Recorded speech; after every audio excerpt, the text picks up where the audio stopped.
Welcome into the recap of the Cubs' 15-2 pounding of the Cincinnati Reds to close out the 2022 baseball season. The game was played in Cincinnati at the Great American Ballpark. I'm David Kaplan.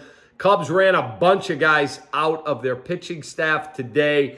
Adrian Sampson, Alzolay, Leiter Jr., Rucker, Wick, and Hughes. And it was just a fight at the bat rack.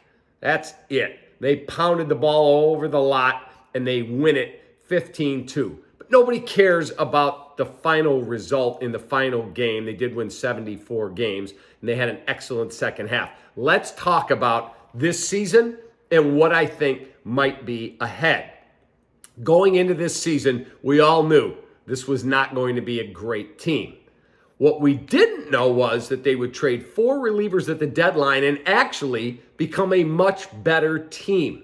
They have started to become a pitching organization. That was something Jed Hoyer has talked about. That's why he hired Carter Hawkins from the Cleveland Guardians as his general manager, because Cleveland is as good a pitching organization as there is in Major League Baseball.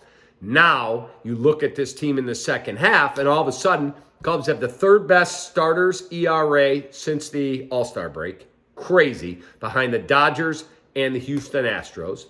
You look at some of the young players on the team that had really nice seasons. Nico Hoerner, Seiya Suzuki, Chris Morel. We didn't know who Chris Morel was other than a name on a prospect list when the season started. And all of a sudden, Chris Morel comes up from Double-A, plays just about every day, and has a very nice Major League debut campaign.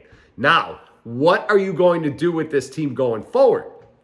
You have got to be willing to take the money you didn't spend this year, which I've been told was roughly $23 million left in the budget for this year that was not spent, because Jed Hoyer has said, I'm going to do all this thoughtfully. I do not want to wake up and go, I just got out of the Hayward deal, and now I've got another contract that I shouldn't have signed for 6, 7, 8 years. And I think he's going to be judicious like that this winter.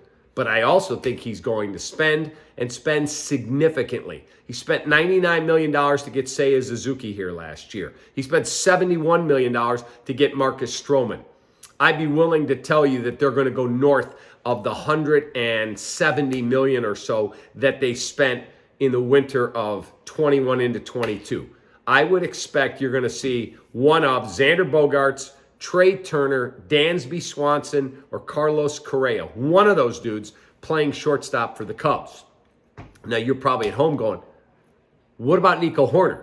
I would think Nico Hoerner will either be used in center field, be used at multiple positions, or if Nick Madrigal can't stay on the field and be healthy, he could be over at second base.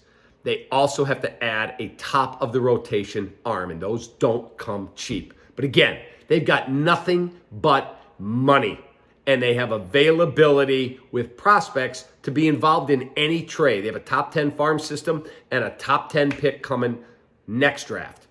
They have players, they have money, and they have a front office that I think is very, very sharp. I love the manager. I've said that all year. This dude gets his guys to play hard, and they respect the game and play it the right way. Just didn't have enough talent this year. We'll be all over this channel on anything the Cubs do. Any rumors I hear, I'll keep you updated. They win 15-2 today. They win 74 games for the season. 74 and 88 just ain't good enough. We let you have 1 year of another rebuild. Not next year. Take that.